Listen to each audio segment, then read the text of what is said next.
Sekali lagi, ini bukan ilmu otak-atik ya. Bukan ilmu otak-atik. Kalau mau dicari, sanadnya sampai. Syara'an, sarungan. Ya kan?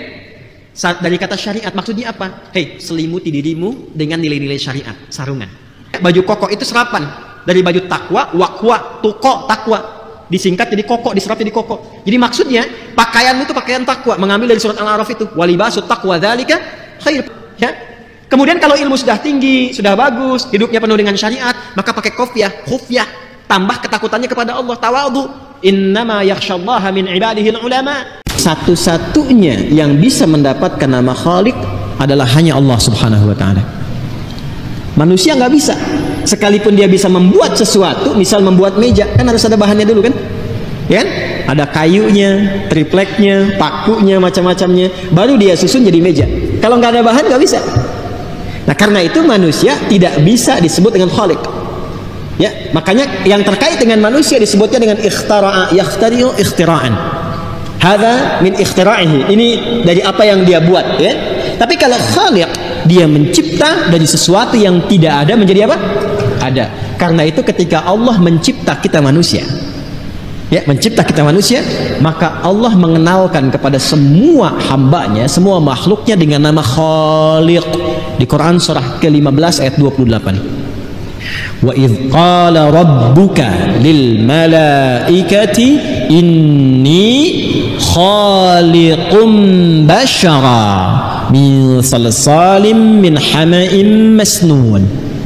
Dan ingatlah, pahami, renungkan, karena idh itu mengandung makna kontemplasi, perenungan. Ketika Rabbu Muhammad SAW berfirman, menginfokan pada malaikat dan jin, yang keduanya tercipta sebelum manusia. Jadi maaf, malaikat dicipta duluan sebelum jin, jin dicipta lebih dulu sebelum manusia. Jadi urutannya malaikat, jin, baru manusia. Karena itu di ayat 27-nya di surah yang sama, surah Al-Hijr ayat 27, jin disebut sebelumnya. Wal janna khalaqnahu min qablu min naris samum. Dan jin kami ciptakan, kata Allah, dengan keagunganku sebelum manusia, dari bahan yang beda, dari api yang bergolak. Nah, ketika Allah mengatakan aku mencipta manusia, maka diksi yang ditampilkan kalimat Qur'annya Khaliq, inni khaliqun bashar. Jadi dari yang tidak ada menjadi ada. Tapi belum disebutkan fungsinya apa, di mana berkehidupan. Sedangkan semua yang Allah ciptakan itu mesti ada manfaatnya, harus ada fungsinya, harus jelas tujuannya. Karena tidak boleh ada satupun ciptaan Allah yang sia-sia, sekalipun nyamuk yang kecil. Ya, karena itu ada ayat tentang nyamuk di Quran surah kedua Al-Baqarah ayat 26. Innallaha la yastahi ay yadriba mathalan ma ba'udatan fama fawqaha. Ya, harus ada manfaatnya. Karena itu ketika sudah tercipta manusianya, barulah dijelaskan kepada malaikat dan jin, ini tujuan penciptaan manusia itu. Maka nanti kita akan dapatkan di ayat ke-30 di Al-Baqarah. Ketika dicipta menggunakan khalaqa, ketika dijelaskan fungsinya menggunakan ja'ala. Pindah ke Al-Baqarah ayat 30. Lompat dulu sebentar ya. Kalimat pembukanya sama. Di Al-Hijr ayat 28, wa idh qala rabbuka lil malaika. Di Al-Baqarah ayat 30, wa idh qala rabbuka lil malaika. Bedanya apa? Kalau di Al-Hijr ayat 28 proses penciptaannya dari tidak ada menjadi ada, yang di Al-Baqarah ayat 30 adalah proses menerangkan fungsinya, di mana dia berkehidupan. Wa idh qala rabbuka lil malaikati inni ja'ilu fil ardi khalifah. Paham? Dan ketika Allah Subhanahu wa taala menyampaikan, memviralkan, ingat Muhammad SAW, ketika Allah memviralkan, menyampaikan kepada malaikat dan kalangan sementara jin yang ada pada masa itu, aku akan memberikan tugas, memberikan fungsi pada manusia yang telah tercipta ini. Jadi menjadikan atau memberikan fungsi pada sesuatu yang telah tercipta, itu disebut bahasa Arabnya dengan nama ja'ala. Tadi apa fungsi spidol? Menulis ya. Oke, maka saya katakan inni ja'ilunil qalama, ya, misalnya alatan lil kitabah. Saya akan menjadikan spidol yang ini, ya, yang ini sebagai alat untuk menulis. Wa inni ja'ilun hadzal qalama ramyan lin nu'as. Sedangkan spidol yang ini aku jadikan sebagai wasilah untuk melontar yang ngantuk. Paham? Oke? Nah, sekarang di Al-Baqarah ayat 22 itu khalaqa atau ja'ala? Ja'ala. Karena nanti kalau kita ngaji tafsir, ada yang menjelaskan makna ja'ala itu dengan khalaqa. Oke? Yang dimaksud di sini penekanannya, alladzi ja'ala lakumul arda firasya. Tempat yang akan digunakan oleh manusia beribadah itu tempatnya di mana? Ardun. Sekarang bagi kita bumi. Nah, supaya kondusif bumi ini digunakan atau tempat ibadah ini nyaman digunakan, maka sebelum kita diciptakan, ya, nanti ayat 29 menjelaskan itu. Sebelum kita tercipta, sebelum kita diturunkan ke bumi ini, atau ayah bunda kita Adam dan Hawa, kakek moyang nenek moyang kita turun ke bumi, maka desain buminya sudah Allah siapkan supaya nyaman kita ibadah di dalamnya. Dalam bahasa Arab, sesuatu tempat yang nyaman untuk dipijak, untuk tiduran, untuk sandaran, untuk lompat-lompat, untuk enak di situ ya, macam-macam, itu disebut dengan firash namanya. Pakai sin besar ya, firash. Nah, kalau sin kecil kuda namanya. Ya, faras, fursan, penunggang kuda yang hebat. Tadi saya memberikan tahniah, ucapan selamat untuk jemaah haji, kan? Semoga mabrur hajinya, pulang dengan selamat, kan? Kemudian juga mengucapkan terima kasih kepada pengelola dua tanah suci yang memberikan pengaturan yang baik, ya, kesempatan pada jemaah dan sebagainya. Qadar Allah, karena di sana orang Arab kan, saya sampaikan pakai bahasa Arab ya. Nah, setelah itu saya lihat tuh sekilas ada komen begini, sukron lakum, ya, sukron itu pakai sin. Kalau sukron pakai sin artinya mabuk. Nah, ini pakai sin bahasa syukran ya. Kalau pakai sin kecil sukran itu mabuk nih. Baik ya. Wa taral arda sukara wa ma hum bisukara ya. Ini firash artinya sesuatu yang nyaman ya. Nyaman diapakan? Ya nyaman untuk diinteraksikan, mau dipakai tiduran enak, dipakai duduk-duduk enak, pakai bercanda enak, guling-gulingan enak, lompat-lompat enak. Karena itu kasur bahasa Arabnya firash. Coba saya tanya, tidur enak gak di kasur? Enak. Guling-gulingan enak? Lompat-lompatan enak? Ada anak kalau naik kasur lompat-lompat kan? Ya kan? Saking enaknya dia nggak mau dilarang kan? Ya kan? Nah, itulah firash. Rahmat Allah kepada kita saking luasnya menjadikan setiap tempat yang kita pijak untuk ibadah itu di bumi ini itu didesain dengan nyaman. Jadi sebetulnya nggak ada alasan untuk gak ibadah, karena semua tempatnya disiapkan untuk ibadah. Makanya Nabi kan sangat viral mengatakan ju'ilatil ardu li wa li ummati masjidan tahura.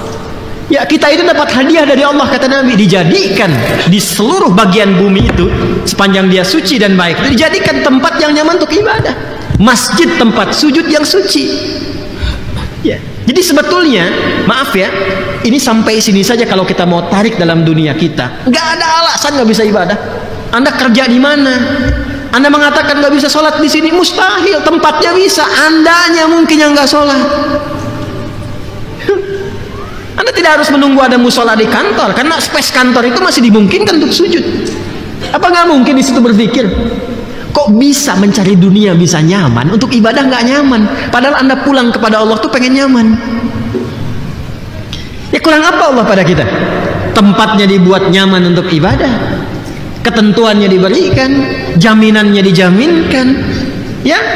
Tupoksinya jelas, contohnya diwujudkan, orangnya ada mencontohkan pada kita, ilmunya terjaga, nggak ada celahnya kita untuk mengelak.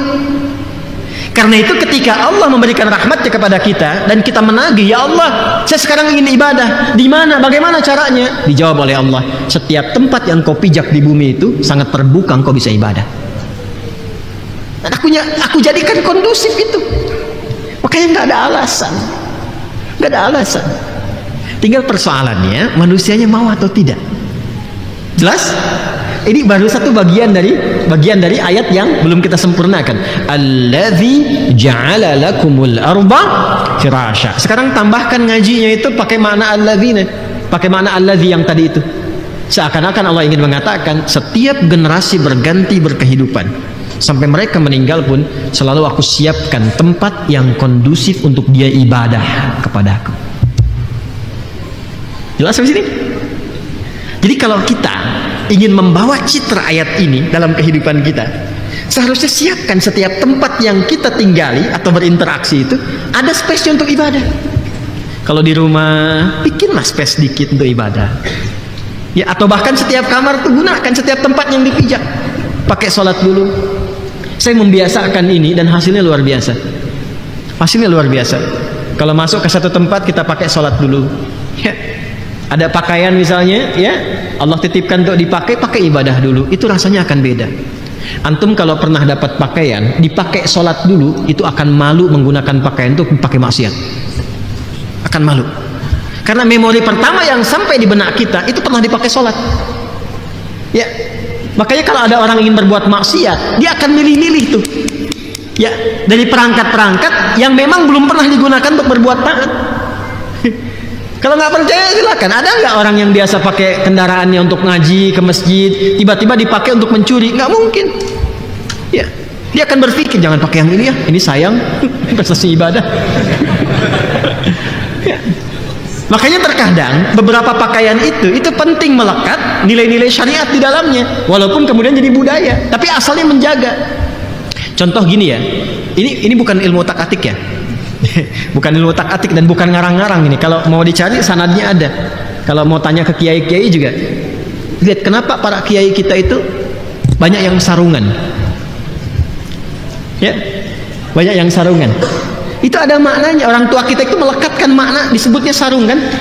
Di Arab juga ada izar namanya, izar, ya.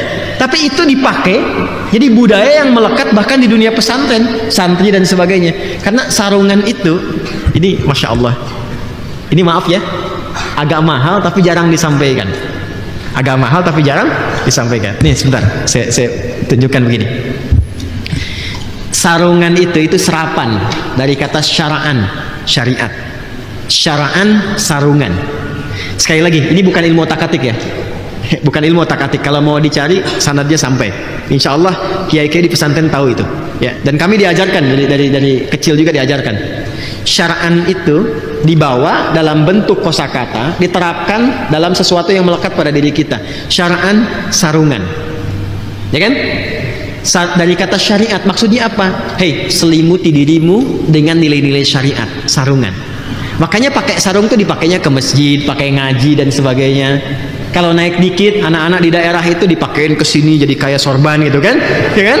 Ya terserah mau jaka sembung, jaka ini si jai, si pitung macam-macam kan? Ya, kalau udah pakai itu kan kesannya baik ya. Itulah syara'an, sarungan. Paham? Kemudian pakaian atasnya apa? Pernah dengar baju koko? Ya, baju koko itu serapan dari baju takwa, wakwa, tuko, takwa. Disingkat jadi koko, diserap jadi koko. Jadi maksudnya pakaianmu itu pakaian takwa, mengambil dari surat Al-A'raf itu, walibasut taqwa dzalika khair. Pakaianmu pakaian takwa. Jadi kalau sudah kenakan itu, tingkatkan takwamu, jaga. Makanya ketika Anda pakai baju koko itu suasananya beda kan? Ada orang ke diskotik pakai baju koko. Ya kan? Lain kan? Jadi sekali lagi ya, ini penting saya sampaikan di awal supaya tidak menduga nanti utak-atik itu, tidak. Ya, bukan ya, ini ada sanadnya, ada sanadnya.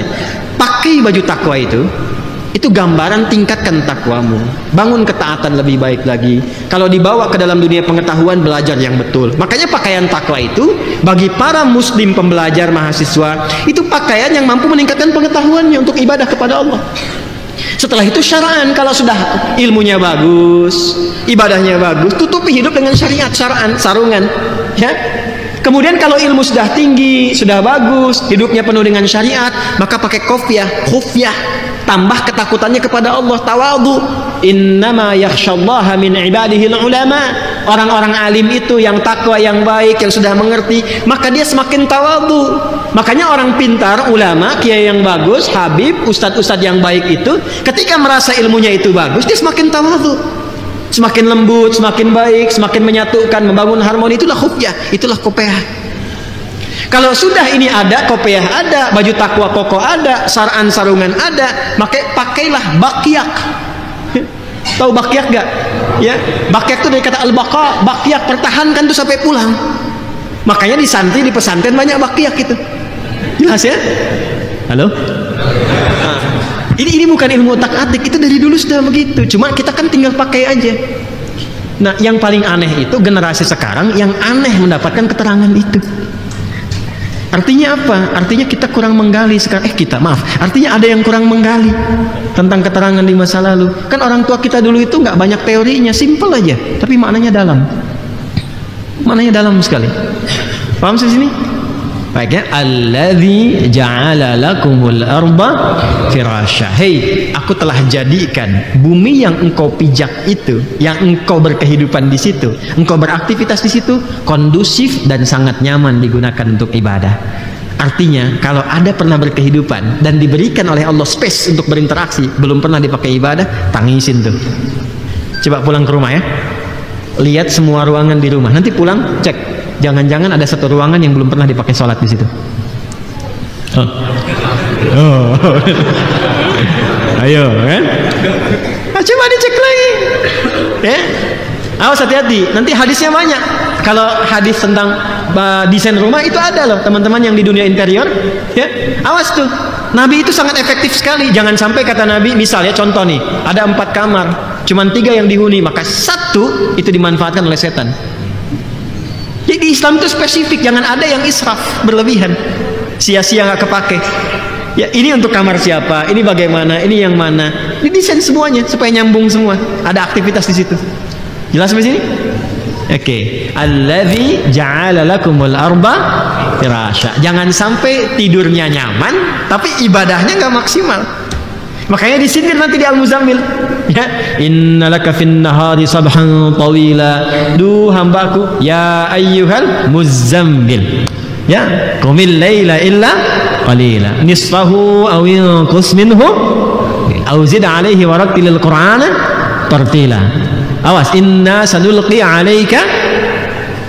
Mana Qur'annya? Qaulan thaqila. Inna nashi'atal laili hiya ashaddu wata'u wa aqwamu qila. Innalaka fin nahari sabhan tawila. Ini bahasa bebasnya begini nih sampai ayat ke-7. Hei hambaku yang sedang tidur enak banget pakai selimut. Ya kan?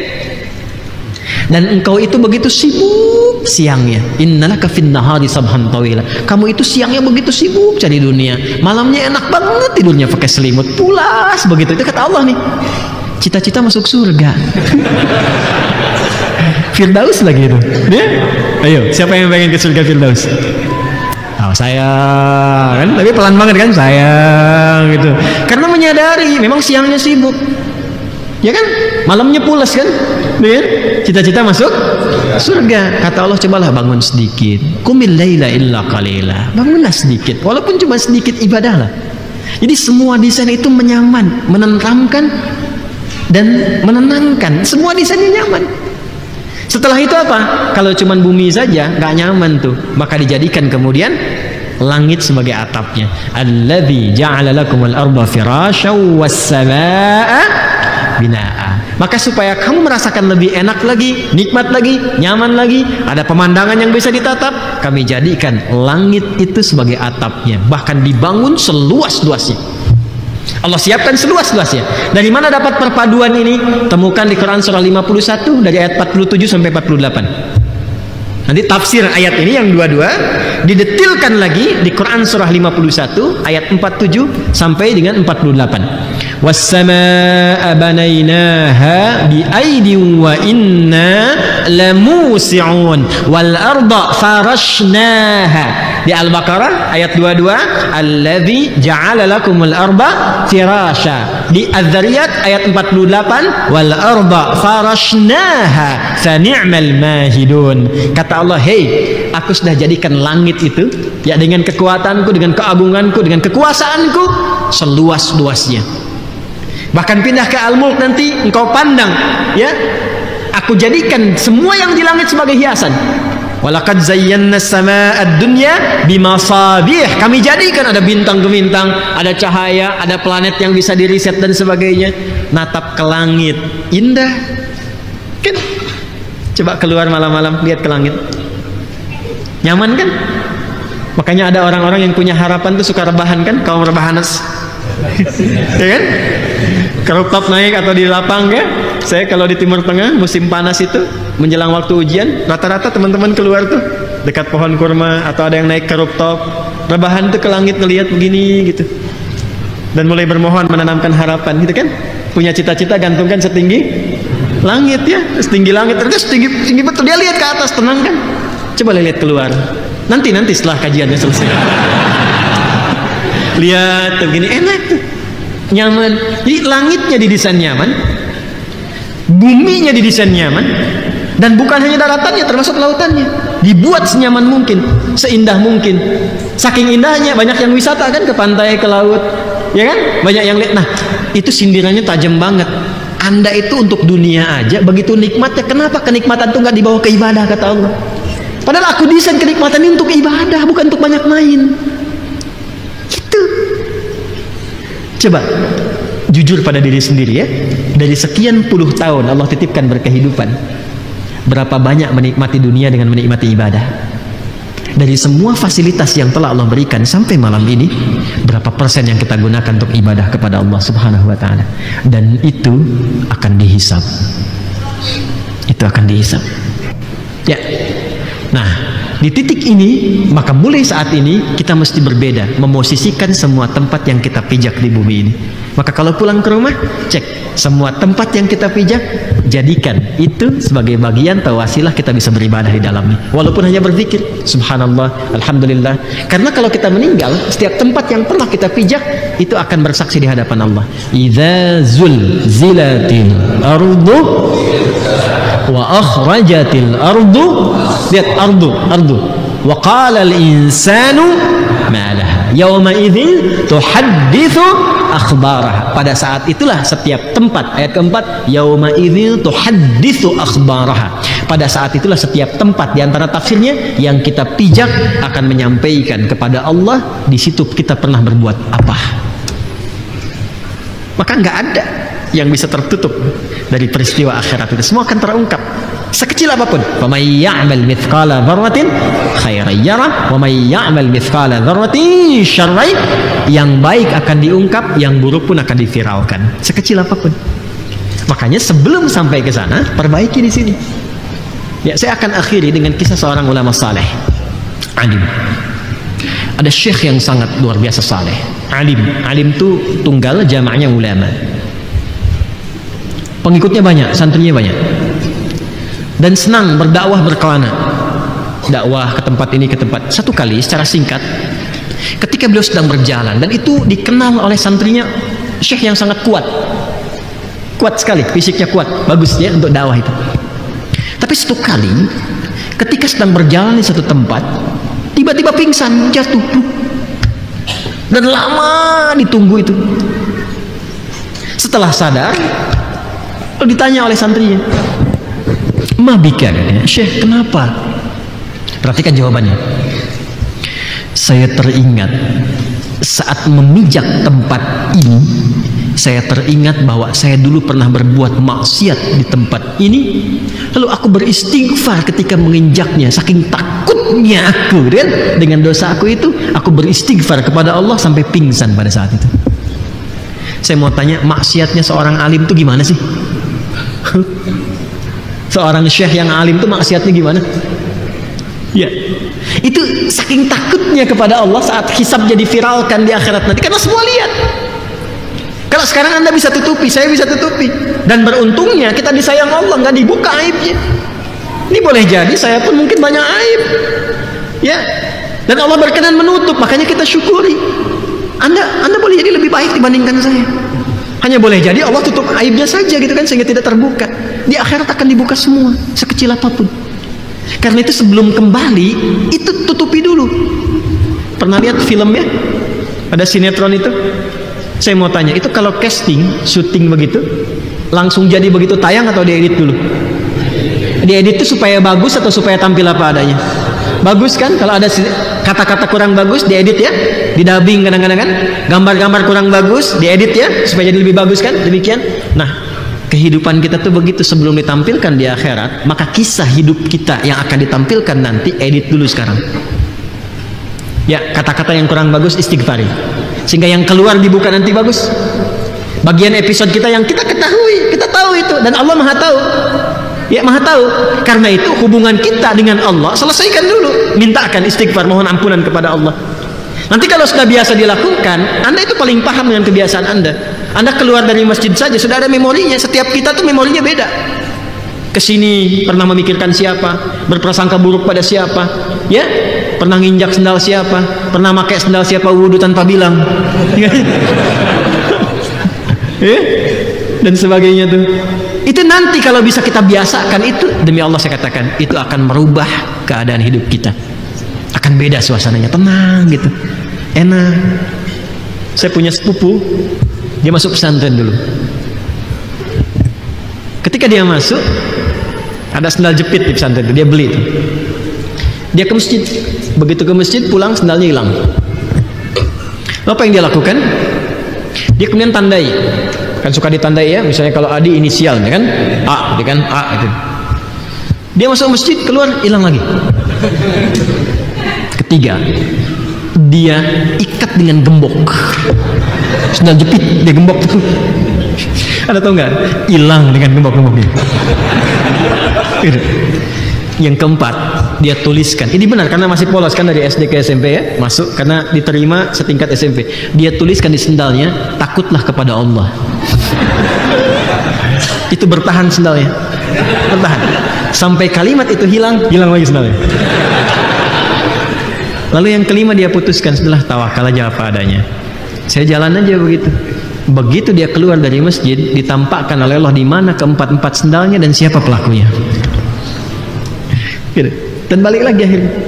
Jadi ternyata ada beberapa episode kehidupan kita itu yang disiapkan oleh Allah untuk mematangkan bagian dari diri kita. Kadang ada yang belum matang ilmunya dikasih ujian pengetahuan, yang belum matang emosionalnya dikasih ujian-ujian emosional dan sebagainya. Nah, sebelum kita memasuki itu sadari dulu sehingga ketika kita menghadapinya sudah siap menjalaninya. Di antara cara untuk menyiapkan itu, perbanyak istighfar di setiap tempat yang kita pijak, lalu siapkan untuk menjadikan itu semua sebagai tanda mendekat kepada Allah. Kalau setiap tempat sudah kita mulai nyambung untuk menjadikan itu terikat dengan penghambaan kepada Allah, maka tempat itu berubah bukan sekedar tempat tapi menjadi ayat namanya. Menjadi apa? Ayat. Ya, nanti kata ayat setidaknya disebutkan sebanyak kurang lebih 64 kali dalam Al-Quran. Dan setiap kita memijak bumi, melihat langit, melihat lautan, bagi orang-orang yang sudah beriman kuat dan paham ayat ini, maka semua tempat itu tidak lagi menjadi tempat ardun tapi menjadi ayat. Inna fi khalqis samawati wal ardi wa ikhtilafil laili wan nahar la ayatin liulil albab. Jadi kalau sudah lihat langit, ingatnya sama Allah. Ya, jadi beda nih kalau orang biasa lihat langit, langit, gitu kan? Udah. Kalau ilmuwan lihat langit, wah ini rasi bintangnya menunjukkan begini nih, arah angin begini dan sebagainya. Tapi kalau ulul albab yang tahu esensi kehidupan, Rabbana ma khalaqta hadza batila, nggak ada yang sia-sia dari ciptaan Allah. Masya Allah, indah betul ciptaan Allah ini. Sujud dia, kan? Mendekat dia kepada Allah. Dan pancaran setelah itu apa? Bisa jadi pengetahuan. Itu yang dilakukan oleh Nabi Ibrahim alaihissalam. Falamma janna alaihi al-lailu ra'a kaukaba. Dari mulai planet, bintang ke bintang, bulan sampai matahari diriset semua. Pada akhirnya inni wajjahtu wajhiya lilladzi fataras samawati wal arda hanifan musliman wa ma ana minal musyrikin. Inna salatu. Kalau sudah hanifan muslimah, hanif, lihat langit, lihat bumi, tempat dipijak. Setelah itu apa? Inna salati, salat, wa nusuki, wa mahyaya, wa mati lillahi rabbil alamin, la syarika lahu, wa bidzalika umirtu wa ana minal muslimin. Itu caranya. Laut, ada lagi ayatnya, ayat 164 di surah Al-Baqarah. Nanti kalau sudah sampai kita baca itu.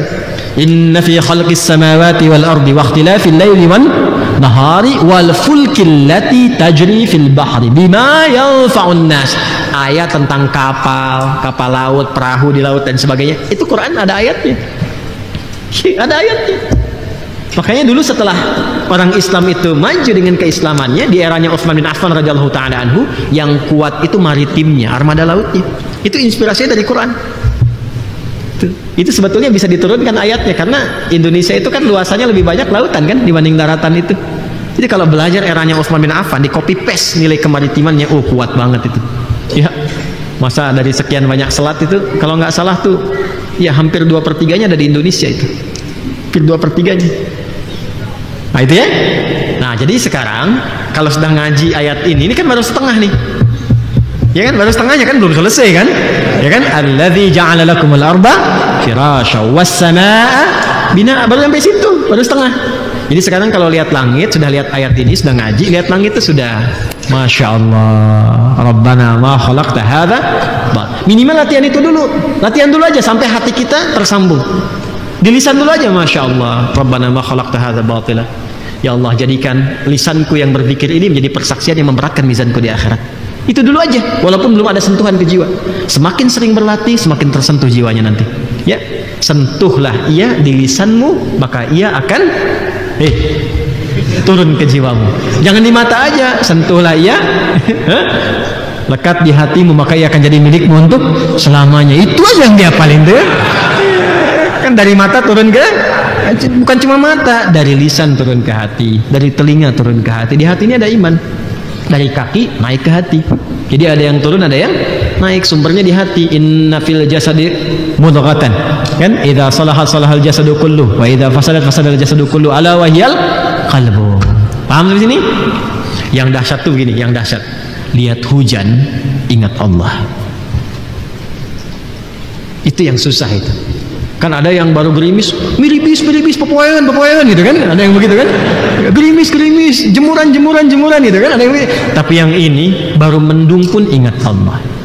Hujan turun ingat Allah. Zikir sampai menikmati setiap butiran hujan itu. Luar biasa, indah sekali. Setiap butiran itu dinikmati.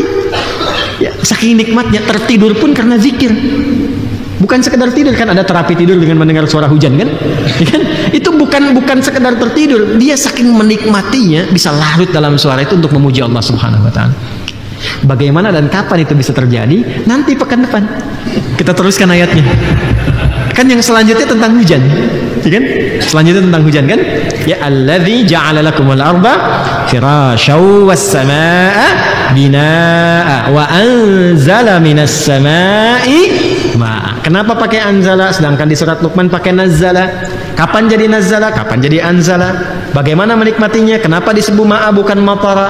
Kapan disebutkan matar? Berapa kali disebutkan di Quran? Nanti pekan depan kita bahas insyaallah. Jelas ya? Paham sampai sini?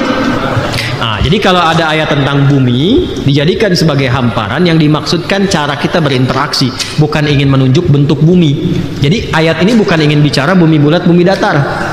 Awas ya? Bukan. Kalau ingin tahu bentuk bumi sederhana, keluar dari bumi, lihat dari luar.